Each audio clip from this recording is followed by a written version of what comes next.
So in this video, I wanted to talk a bit about mixing colors.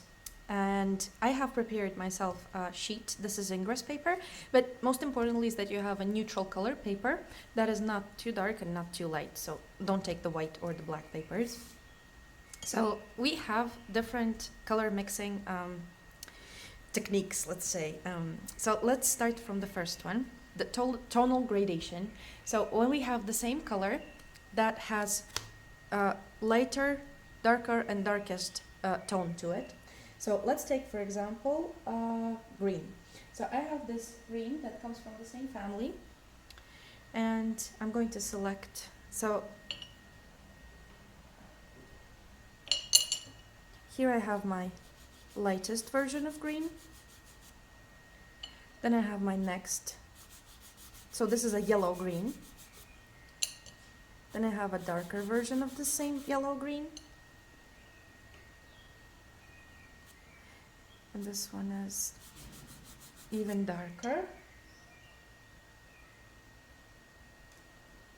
And let's place one in between here, the yellow-green. So why did I put these colors in such a way?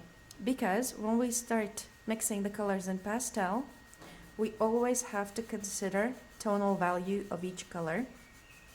So for me, to mix this color and get to that color, we need to move through tone. Why is that important? Because if I were to mix, oh, the wrong one, sorry, this one goes here. I'm gonna clean my hands.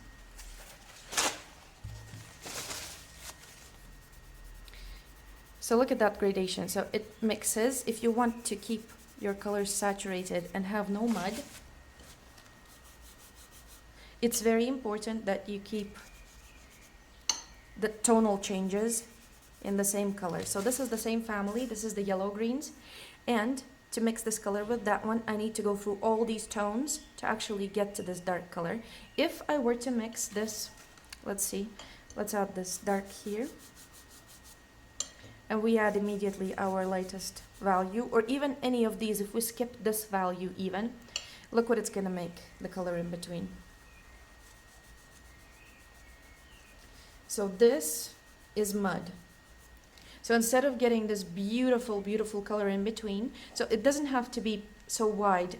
I made this gradation so wide just so you can see the color shifts and color changes that they go from one color into the other. But in a drawing, for example, you need to create a smaller area of color change.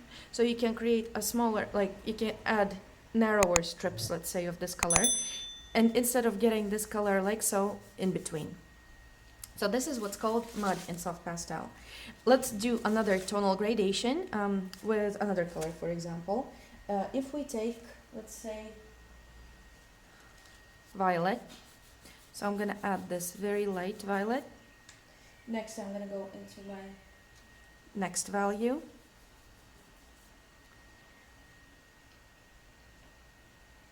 Then I will go into an even more intense, darker violet. And into an even darker. So you see, it's the same color. So basically, it's the same tone, hue. It doesn't go towards reds or blues, but it gets darker. And in the end, I'm going to add this dark violet. So if we create this transition from the lightest color into our darkest through all of these tonal steps, our transition is going to be a lot more beautiful than if we were to create a mix between, let's take not the lightest one, let's skip a step and we create a mix between the darkest one and this next step, the medium value. So look at the mud that it creates. So this color here is not as beautiful as this one that we have a separate stick for. So this is why it's important to have all these colors, all these sticks of color that are different in pastel, as you can't mix them the same way as you would be mixing the paint, for example, on the palette. So this is the first way to mix your colors, always through the tonal value. So don't take a very light tone of that particular hue and mix it with the dark one. So now what happens when we need to mix the two colors together? So let's say we have this green, the same green that we used, and we need to mix it with a color that is close on the color wheel. So we have the yellow green, and let's say we need to mix it in with some of the green, like a cooler version of green. So what do we do? So if I choose my medium value, let's say here, of this green, I need to find the cooler version of this green of the same exact value, or one step lower or one step higher. So I'm going to take the cooler version of green, and this basically is the same value. If you look at it in grayscale, you will see that these two colors, or if you squint your eyes, they have the same darkness. So if you convert them into grayscale, they will have the same value. If I were to take my darkest green, let's say, and I mixed it in with this color, instantly, as the value changes too big, it creates mud in between. So what do we have to do? Again, we do the same thing as we did previously. We need to go through the tonal value. So I have my darkest green, this is the mud, then I'm going through tone,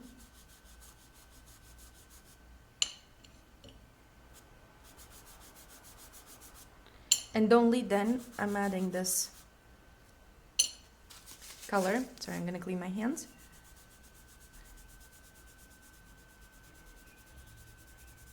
And this creates that beautiful transition.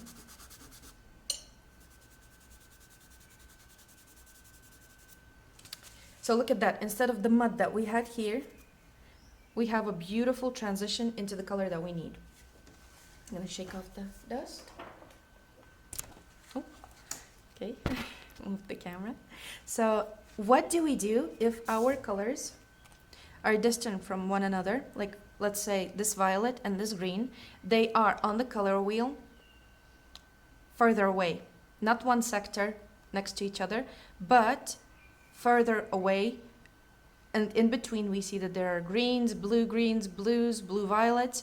So what do we need to do?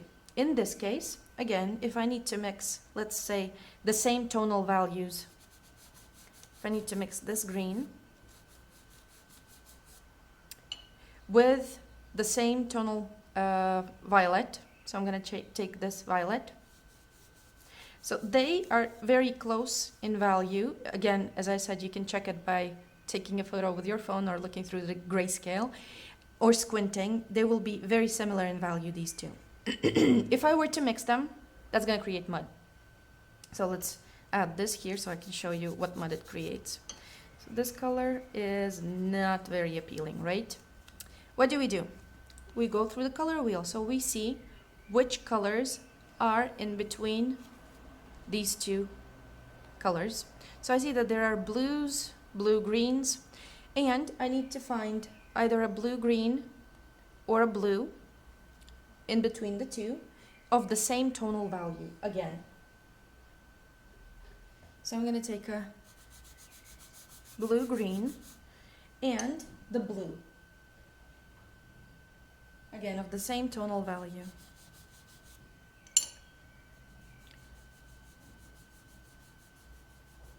Now we created that colorful transition. But what if we don't need this color to be intense and very bright? So when you mix these two colors, we created this color of mud. This is why in pastel we have so many neutral colors. So this neutral color is kind of yellowish violet, because it creates this neutral color because these colors are almost opposite each other on the color wheel, and they're going to create these grayish colors. So what do we do if we don't need the blues to be present, but we need this color here? Very easy. We find this color pastel. So I'm going to take a color like this, And now if we have this green and we need to pass into our violet, this one, I'm going to take this color that comes in between the two of the same tonal value.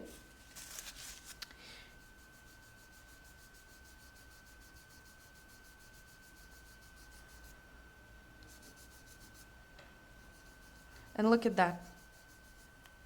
This is a much more pleasant color, a much richer color than the mud that we created in between these two. So this is the second rule. So this is very important when you're mixing colors in pastel, to go always through tonal value. I'm going to clean my hands. Now let's mix also colors the same way, but which are distant in value. So for example, if we take this violet, that's very dark, and we need to go into our light blue. So you can see that the value here is very different. What do? We need to select pastels. So if we look at the color wheel, we have our violet and our blue. And actually this is an even blue violet. This is kind of a reddish blue. So we don't have a difference here in the color sectors.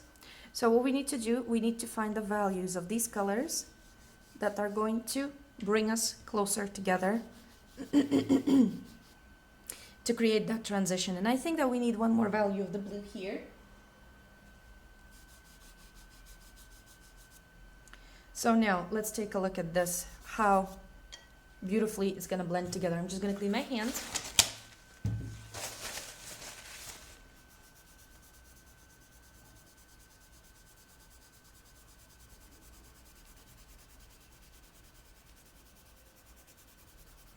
So look at that. What a beautiful transition. If we were to mix this violet with this light blue, instantly it would create mud. It has to do with how much white there is in each pastel stick, and when there's too much white mixed in with a pastel that doesn't have that much white in it, it creates the mud. So let's do the same thing with different values, but we're going to create the same transition here. So if we were to take our dark violet and we need to go into our very light green. So what do we do then? Again, we found this intermediary color here, but at the same time we need to make sure that our greens are slightly darker to actually transition into this color here. And then from the violets we go a step lower, and we can also find color, the same color here of this intermediary color between the yellow greens and the violets, a bit darker. So I'm going to take this one, for example. This is a darker value. And look at this transition, how beautiful it is. Needs a bit more of this violet here. And look at that. What a beautiful transition we have. Oh, I went in. You see, immediately mud. As you add too much white, creates mud instantly.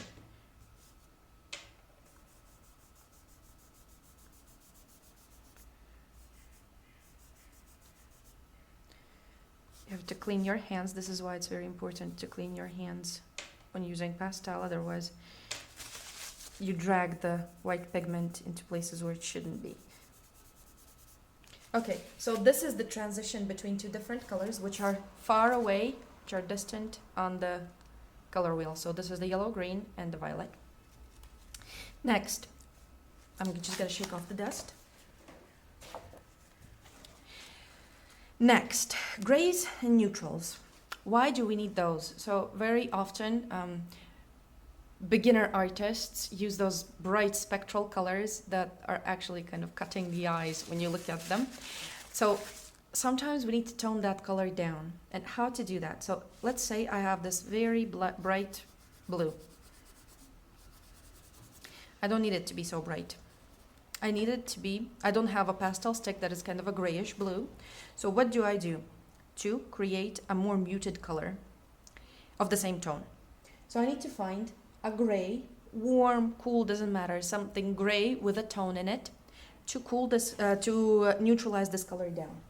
So I'm gonna take, let's see, this tone, yes, this is good in tone. So this is a warm gray that has kind of a brownish color to it, but it's still a gray. And it has the same value as this blue. If we squint, it has the same exact value. So if I start adding it into my blue,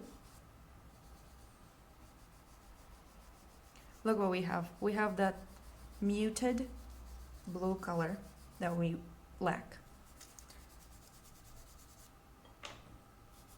So here we have that bright color. And here we neutralize it with the same value of our gray. So if we need a color that is more neutral and you don't have that pastel stick available to you, that exact color, this is how you get it. If we were to take the same blue, let's see, let's make it here. Let's make a mix between the same blue and we take a very light gray. A gray whose value is a lot lighter than our blue. Once again, because the value change is so dramatic, creates mud. So mud is not good. Now, what if we need to neutralize our blue, but at the same time we need to make it lighter or darker? So this is the same bright blue that we have. What do?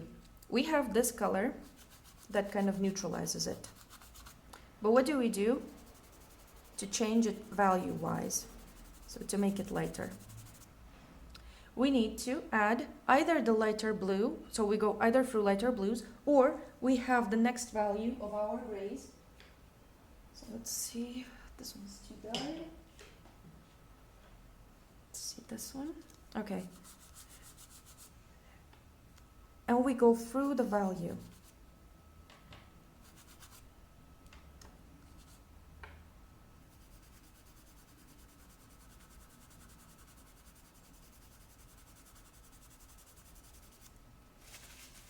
The same way we can go through lightening. Let's see where I can put this. Okay, let's do it here. So if I take this blue and I go through lighter blues and then I start neutralizing it.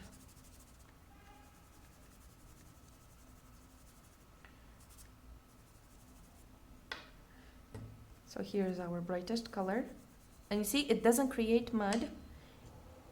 It mixes the lighter value of the same color with this gray. That kind of neutralizes it, but at the same time, it doesn't create the mud. So these are the main rules when mixing colors, and it's very important that you remember them when you're working with pastels. Never to mix, the most important thing is never to mix two distant values together. Always move through steps of value. Be it mixing colors that are close to each other on the color wheel, colors that are distant from each other on the color wheel.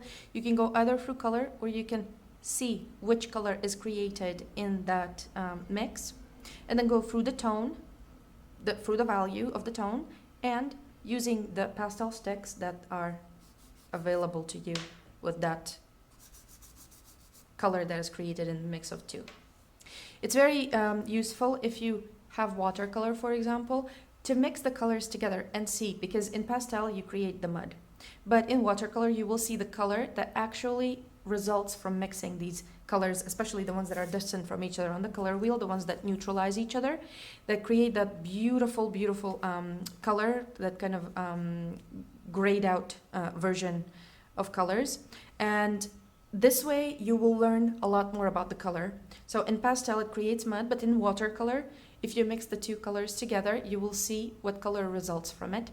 So just to understand the color better, that's a great exercise. And also mixing the colors as I did here. So let's take this. I really like how these squares look after you take off the tape. So you can see. So let's do that. Just gonna shake off the excess dust. You can use any paper, any pastel paper that accepts pastel well, as long as it's not white or very dark. Okay.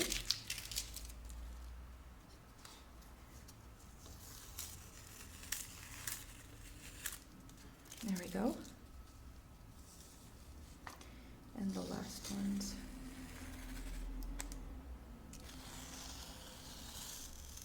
It's tearing the paper. No. Okay, tore the paper here. This is why I don't like Ingres paper for my works, because it often gets torn by the tape. And here we go again.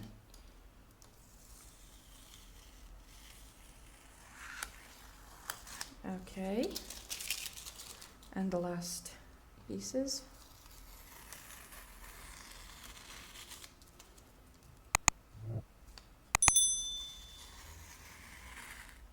And it's tearing the paper again.